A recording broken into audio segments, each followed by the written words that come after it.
Good morning, afternoon, Cert 4 Belmont. Hope everyone's going okay. This is a little attempt to make an explanation video for the skills assessment for the develop and maintain networks and collaborative partnerships. Just trying to unpack the skills assessment. Part 1, you're working in a group of 3 to plan an event. So you don't actually have to run the event, but you do a lot of thinking behind what the event would be, a community services related event. And they give some examples in the assessment, like perhaps your event is something connected to one of those awareness raising weeks, like Carers Week or a Mental Health Week or Mental Health Month, something around Disability Awareness Week. I guess the sky's the limit. There's all sorts of causes and issues that you could tap into, and it doesn't have to be attached to any particular awareness raising activity or event. You could just say there's a need for this activity and event, and we're going to do it because there's a need. And I guess typically speaking, or broadly speaking, mental health comes to the forefront in our current climate. A lot of awareness raising and activities and events around mental health, and I'll give a little example of actually a couple, and they both fit into mental health type events. Just a couple that have been on the radar that I've come across in the last week or so. So they're good little examples. But yeah, you don't run those events. You think about it and plan it, and what you would do to get that off the ground in your group of 3. And the one main thing to remember in your group of 3, you're actually going to be each person in your group of 3 representing a different organisation for the particular event that you're going to do all the research and planning for. So let's just say it was a mental health awareness activity. There might be somebody in the group who says, all right, I'll take the perspective of a worker from Headspace because the event's targeting young people, let's say 12 to 25. Headspace fits in there nicely. Perhaps there's someone from another organisation, maybe it's a youth service, perhaps it's a school, perhaps it's someone from TAFE, what other organisations out there, a youth refuge, somewhere like Flourish is a mental health specific organisation, or perhaps even an employment service, Castle Personnel. You come up with the 3 most relevant services that would work together in this planning of this event. And I think this will dovetail quite well into what Jim's been doing with you, where you're researching different services, and you may be able to bring that knowledge from that research across into this assessment as well. So you might hone down and you get a lot of knowledge and expertise on a service. Let's say it's a women's refuge service that you'll represent in your group of 3, and your 2 other colleagues from the class will represent different services in your group. So there's an internal networking if you go in your group planning. So there's networking there because you're coming from the perspective of different services in that planning. So I'll spend a little bit more time unpacking that event in a sec, but I'll just briefly talk about the second activity that you will do after you've done all that planning, is that you bring your group of 3 to a meeting, an interagency meeting, and present what you've done and some of the achievements and challenges, what you found in that process. I'm not going to spend too much time right in this video. I'll spend a little bit more unpacking that interagency at a later date, given that's the second major task. And the last major task is reflective short answer questions, which is done after that interagency meeting. So what I've done is set the reflective short answer questions for our last, due on that last week, which would be the 23rd of November. So with the idea that we could do the interagency hopefully on the 16th of November, the week before. So it's not a big lead in necessarily, but hopefully we can manage our time to get that done. And there are the options, 2 options, I guess, the way I'm seeing it. And I'm working in partnership with Jim in doing this and collaborating with him. He's happy to run it as the interagencies is online, and I'll see that as quite feasible. But I've also got a backup of perhaps getting onto campus to do that, getting a risk assessment in or on that date of the 23rd. and the 16th potentially could be on campus, but I'll just leave that sit for a moment. People may not be comfortable with that anyway and happy to do it online, or there may be a bit of a mixture. Some people might like to go in and have those interagency meetings in discussion, as a person to person, as a face-to-face discussion, or likewise other people might be more, other groups might be more comfortable to do that online. So just again planting that seed. So just going back to that, the first part, which is that idea of planning an event, and I'll just read the way that it's written. It's called a collaborative event. This event is conducted in a group of 3. It's saying you must design a viable event in collaboration for a one-off or special event, and they've given the examples like Carers Week, Disability Expo, mental health, again, not limited to those. It's simulated, so you're doing the planning. You identify the organisations that you each represent. It's only an existing organisation or a simulated organisation. So I guess for me, if you can take on the persona of representing a real organisation, it's probably benefiting. That doesn't mean that you need to have any contact with the organisation. You can have enough knowledge about an organisation to just simulate that you're working from that perspective. I'm not sure about the idea of taking on the persona of simulated or a make-believe organisation. It's possible, I suppose, and we'll just cross that bridge if that seems necessary and have those discussions. But basically, when you've worked out the organisation that you would be representing, and I suppose that's going to be a little bit depending on the focus of your activity or your event, might dictate a little bit about your organisation. And there also about your organisation where you might have a special interest, then you build an event around that, I guess is the other way of looking at it. So, you've got a particular interest in a mental health service or an alcohol and drug service. You've got a lot of knowledge from your research with Jim's project or assignment. So then you think, all right, I'm working from that alcohol and other drug service perspective. Let's call it Who's We Help Ourselves at Cessnock. I'm going to work from that perspective, and our event is going to something around alcohol and drug awareness, an event, something like that. Again, that's all just talking through this hypothetically.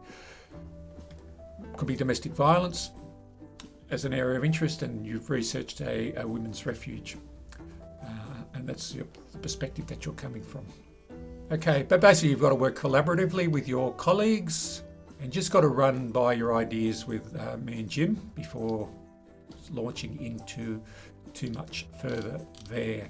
So I've been giving some thought around it. Well, how do we get that simulated planning activity underway? So that, you've got some concrete stuff. You've got to have some concrete planning and thinking and record keeping, if you like, to make the whole assessment flow and work. If you've just had discussions and you haven't taken anything down in writing, it's going to be really hard to answer the question. So I did a little bit of looking around for some project planning type documents. There was one I had in mind that from previous years that I'd used, and in my different moves of office, and I might have had a clean out fairly recently, I might have thrown the document out that I often referred to, this sort of thing, which is a bit unfortunate. It was a good document, but I found something that will, I think will fit the bill. So you're starting here with this project planning document that you've got on the screen, but just your project name, you might give it a name. Hike for HIV, if it was something around HIV awareness raising. It talks about an organisational profile, so in a sense there would be 3 different organisations.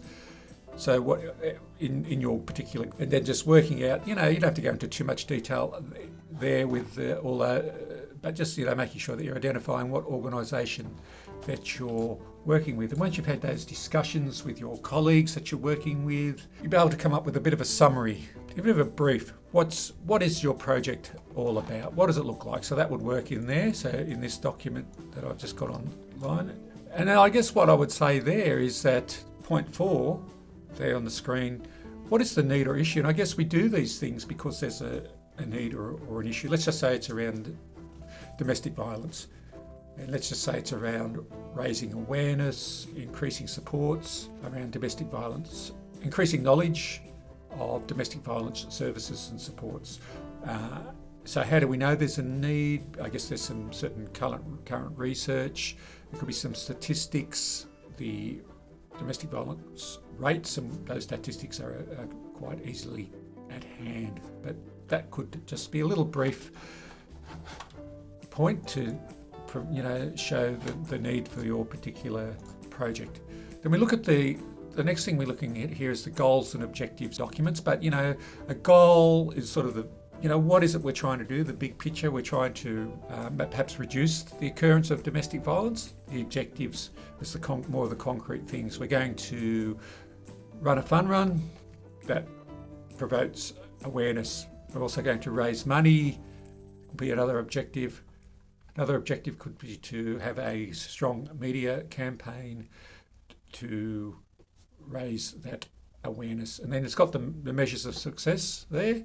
So did we get a strong media presence? We could certainly make a call on that. But I guess there's often talk about using SMART objectives: specific, measurable, achievable, relevant, and time-bound. You might have come across this previously, but it might be something just to keep in mind when you're coming up with particularly those objectives, using that action word: run an event, raise awareness. So you've got something that's stating what you're going to do, that action word. And if you've got that up in front, like facilitate discussion, increase publicity, you've got that action word in your stated objective, and so that gives it something that you can measure against if it's got that action word. So did you increase publicity, or did publicity get generated? Was there discussion generated? Maybe that's part of your project. Was there money raised? But making sure that they're making sense and relevant and achievable as well. You're saying that you perhaps you've got 3 weeks lead in and you're going to change a law, change legislation around domestic violence or something like, picking something like that. Yeah, language, change a particular piece of legislation certainly could be measured if you made that change, but is that time realistic in 3 weeks, or is it possible and achievable, that A? So just keeping all that in mind. Even though it's a simulated event, still try and be realistic and think, even, I guess, come from the perspective of thinking small. It's not a bad way to go, rather than thinking big. Another little guiding point there. So who are you targeting at? Is it people with a disability? Is it the whole community? Is it men? Is it women? People with young people of a particular age, people dealing with mental health challenges, young people at school, in high school. Is it targeting a particular group? Another slide, just gives that chance to outline who's in the project. I guess this sort of question, you don't have to write a lot here, but experience and managing similar projects could be worth reflecting on. We've got hairdressers in the group, so there's a really good skills there in terms of conversations, and there's certainly been programs around training up hairdressers to have those conversations around domestic violence, because perhaps that's a place where people share that, and in providing information and strategies. But then the idea of the timeline and milestones is important, breaking your project down. If you go through the thinking, well, what is it we want to achieve in the available time? What's the important steps that it will have set in place by X, Y, and Z? And if you've taken the time to sort of think through that, it'll help you answer the questions in the actual assessment. Promoting awareness is another good one to reflect on. So what's the media strategy? And it could even be a social media event. But, project risks. So if it's around mental health and social media, then there's that privacy, disclosure, and people's also safety, their emotional safety and well-being, keeping people safe and mindful of triggers. That could be a risk. Perhaps if it's an outdoor event, is weather a risk? COVID times, whatever the risks are around there, and gathering, if you want to think from that perspective. Another little example of an action plan. So I might sort of come up with a little bit of a conglomeration of these different plans and try and come up with something a little bit more clear perhaps. But I like the idea of what are the tasks that be completed and who will do them, and the resources, and when do we need to get that done. That's all really important in that planning. Again, we're just doing the thinking through the planning, and I think that will really help in you doing this assignment. So really think about it. What really could do, what can we do? And I guess that initial starting point, what's our idea?